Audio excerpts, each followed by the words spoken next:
Hello and welcome to Freyman CPA. Today, Greg will talk to you about how business sales are typically structured. Greg, can you let us know how would a typical business sale be structured? Great question, and here at Freyman CPA, we do help individuals buy or sell their businesses. So a few basics about what you should know when it comes to buying or selling your business. Most businesses are going to be selling actually assets and not stock in a company or an interest in a partnership. The reason is that most stock sales for the seller is preferential because if you're selling a corporation and you're trying to sell stock, you're going to be actually getting a lower rate because that stock will be sold at capital gains rates. But that's not favorable to the buyer.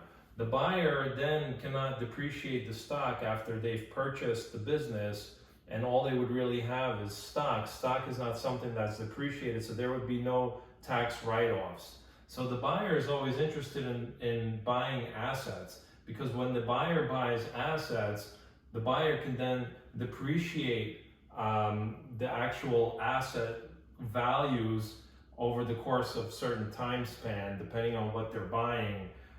So for the seller, that just really means a higher tax rate as opposed to a lower tax rate. But unfortunately, most actual sales of businesses will be structured as asset sales. Maybe 5% of businesses out there will be structured as a stock sale, and that's typically larger organizations. So in small business, this is the setup we're looking at. It's actually, you're just buying assets, and those assets are going to be items like accounts receivable, inventory, equipment. Very common, we'll see real estate being sold, and intangible assets. Intangible assets would be client lists, patient lists, and so on. So that's kind of like what you'll be reviewing when you're buying a business. Now, you'll also be reviewing the liabilities of the business depending on what it is that you're buying. So most businesses are actually sold to a new business. So let's say you want to buy a business tomorrow, you want to buy into a Dunkin' Donuts, you're going to go ahead and set up a new business entity for yourself. That's going to be called, for example, I'm doing this, so we'll say Greg's Donuts. And then Greg will then buy into a Dunkin' Donuts. And that's basically, a franchise agreement that's structured a little bit differently. But in general, that's how most businesses will happen. And maybe Dunkin' Donuts is not the best example, but that's still the same. I would always form a new entity, whatever that name is going to be, and then I'm going to buy the assets from that existing business. So if that existing business was XYZ business, and I'm forming a new entity, ABC, then ABC is buying all of these assets. Now, why is that important to know? Because if you're going to buy into XYZ as the owner and continue XYZ entity, which does happen, we have some clients that actually did that. You're actually stepping into the liabilities of that business. So everything that XYZ owns and everything that XYZ is liable for, you're stepping into those shoes. You're going to be responsible if there's any issues with taxes, contracts, public records, UCC filings. So that would be something that you really want to keep mindful about.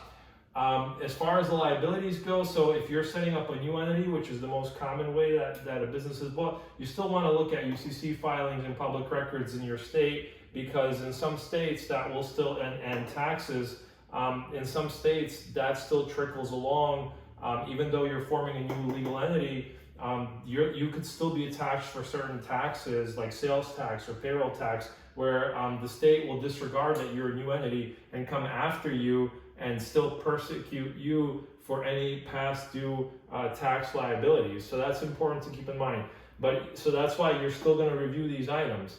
And you're still going to look at the assets from scratch, because you want to make sure that these are all very separately stated items. So when you're buying a business, they'll be selling the business for $400,000 or something along those lines, but they won't actually, you want to make sure that the real estate is valued right, the equipment. So you're going to actually be looking at all these items in detail.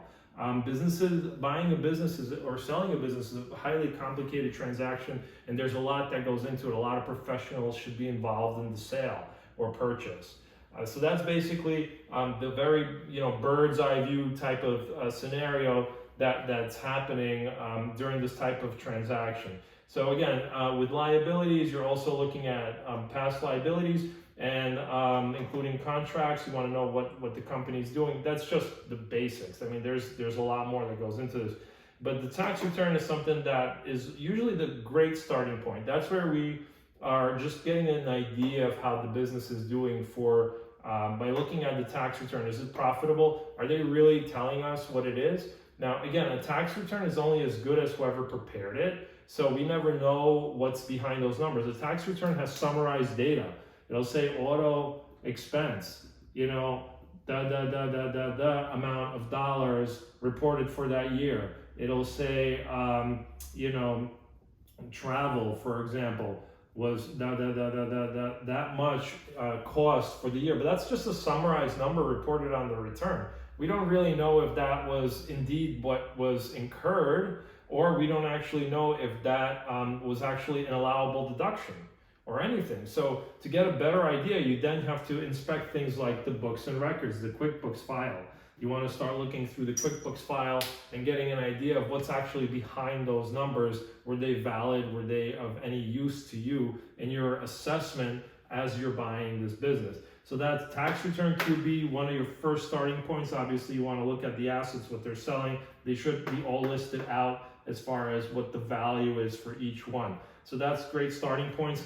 Other considerations would be industry types of considerations, where if you're buying into a franchise, there's a lot to know. In those, you have to really get an understanding of what's included in a franchise. Franchises are very restrictive in nature, so you can't market freely. You can't maybe go out and compete in certain areas.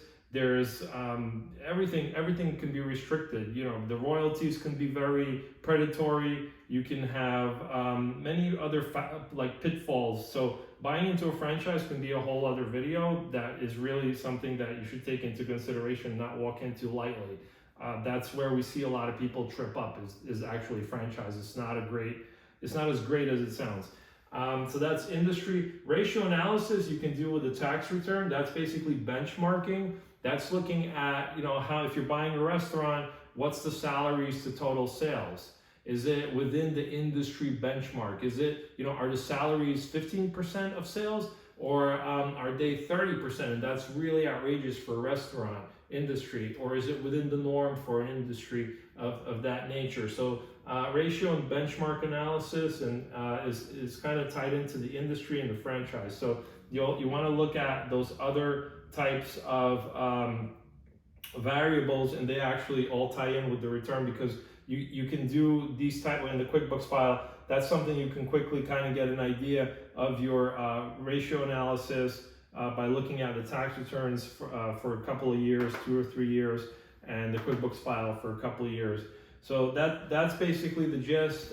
That's everything you'll need to know to get started. That's just very preliminary idea. So when you're going out there and you're talking to an accountant and a lawyer, this is the conversation that you should be having. Obviously, also hire a great accounting team that has experience dealing with specifically buying and selling a business. That's it. Do you have any questions for me, Angie?